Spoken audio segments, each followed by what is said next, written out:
Shalom. Praise my Abba. Yahweh ben Yahweh.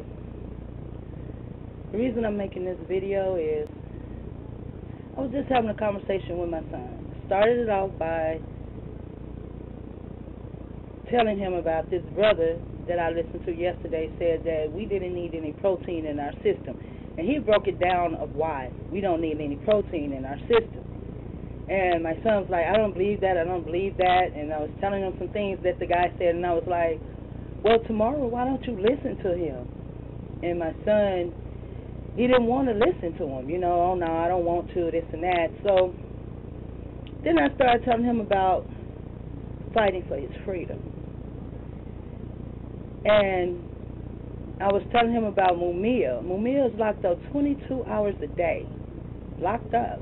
Every picture I see of Mumia, he has on handcuffs, but yet he fights for his freedom. And I told him a little bit about York. You know, I researched York a lot, you know, and I know that York is an innocent man. And he's in prison for 135 years. And I asked him, I said, I don't understand. What is wrong with you guys? I mean, my children, what is wrong with you all? You don't want to be free? And so I just went on, you know, to tell him, like, the Willie Lynch letter, you know, in the Willie Lynch letter. And I taught my children this Willie Lynch letter, and the son that I was speaking to, he was 5. When I taught it to him, he knew it very well. When I asked him tonight, what is the Willie Lynch letter about, he said he didn't know. But a lot of this is due to CPS and DCF taking my children away from me. And see, they did the same thing in slavery. We come over here, they would take our children from us, and give our children to the slaves that didn't remember who they were or didn't know who they were. And I just asked him, you know, he's watching this wrestling stuff, boxing rather, on TV. You know, he likes wrestling, boxing, cartoons about superheroes and Transformers, you know, and all that. He never, ever, ever gets into learning of himself. And I asked him, I said, what is it? Can you guys have me where I can understand why you won't fight for your freedom? You won't do anything for your freedom? And he wouldn't say anything. I asked him that, like, and, you know, just talking to him 3 or 4 times, he never, ever answered it. But when he did open his mouth, he told me how I just ramble on. And I said, so me talking about your freedom, you being free, you being a sovereign being, is rambling on? He said, everything you say, you're rambling on. Well, I'm always serious. You know, I really don't have any time for foolishness. And I told him that in 2006, I had already had my children.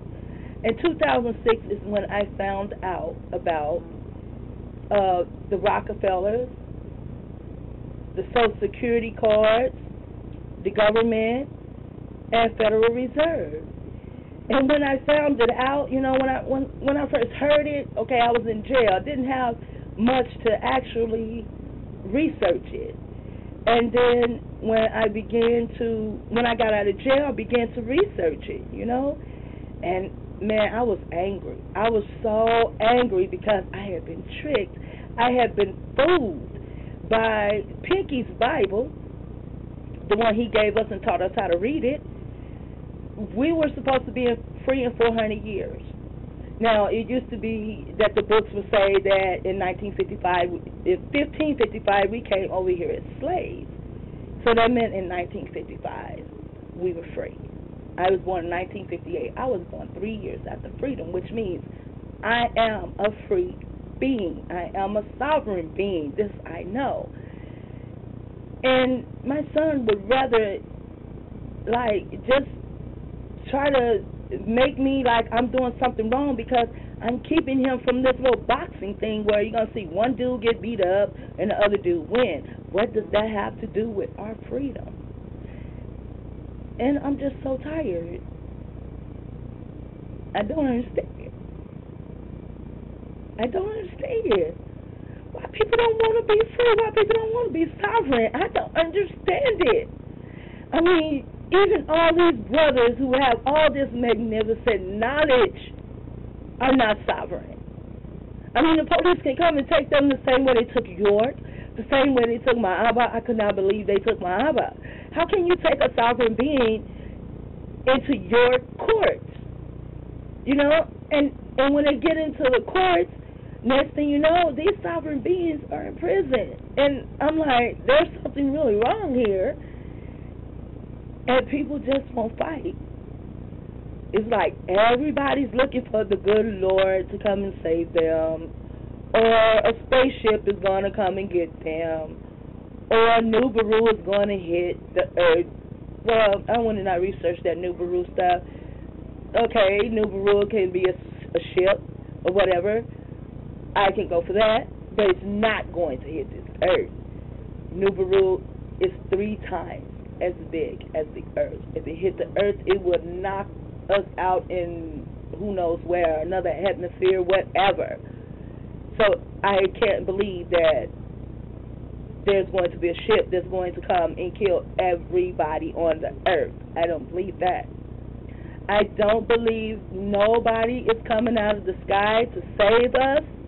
Maybe tornadoes and, you know, the snow and all that. Maybe that has something to do with it, but that's too slow for me. I want to be free like when I was born, 58 years ago, 53 years ago. I want to be free. And I don't understand. I just don't get it. I mean, people who have all this knowledge, you know, you got the Master Blaster, you got El Bay, you got Dr. Valentine, and there are many more that I listen to, but right now, I just don't get it. I don't get it. I don't get it. And none of these brothers on there with all this fabulous knowledge would get together. I don't understand that either. Why you guys just don't get together? I mean, Prophet Noble Drew Ali, he got people together, and that's why they killed him. Because they were coming up with their birth certificate stuff. They had to get rid of Noble Drew. They had to get rid of the prophet, because the prophet was teaching us that we were sovereign beings. The prophet knew that we were sovereign beings. And then my Abba came along, and he did the same thing. Oh, and York came along. Oh, man, have you seen his land? Oh, man, it's so awesome. And I watched the video the other day where they just drove by it, and it's nothing there. Looks like maybe a barn or something and a bunch of grass. It's nothing there.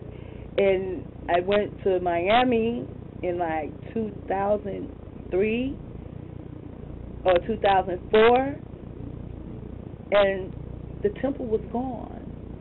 Everything that was there was gone. Even the floor was gone.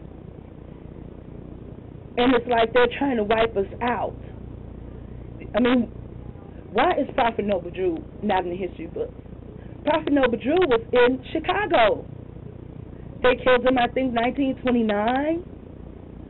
In between that time, I'm sure my parents were born, and then I was born. And if Noble Drew was in Chicago at that time, then how come I didn't know about Noble Drew until my grandbaby was like a year old, and he's like 3 now, okay, so 2009, 2010 is when I actually began to research Prophet Noble Drew, and I found that he was in Chicago. And then we have Mumia, and my son, the one that walked out because he doesn't want to hear about his freedom, he was like 4 or 5 years old, probably wasn't even that old, and I used to protest so that they wouldn't kill Mumia. And we did get that done. They didn't kill him, but, I mean, he might as well be dead. He's still locked up. But anyway, my son, he always wanted to go to the protest with me, always. He wanted to hold his own side, everything. And I would be like, you don't understand what protesting is, but my baby did. He could tell me what protesting was. And he knew that Mumia was locked up, and he knew that we were trying to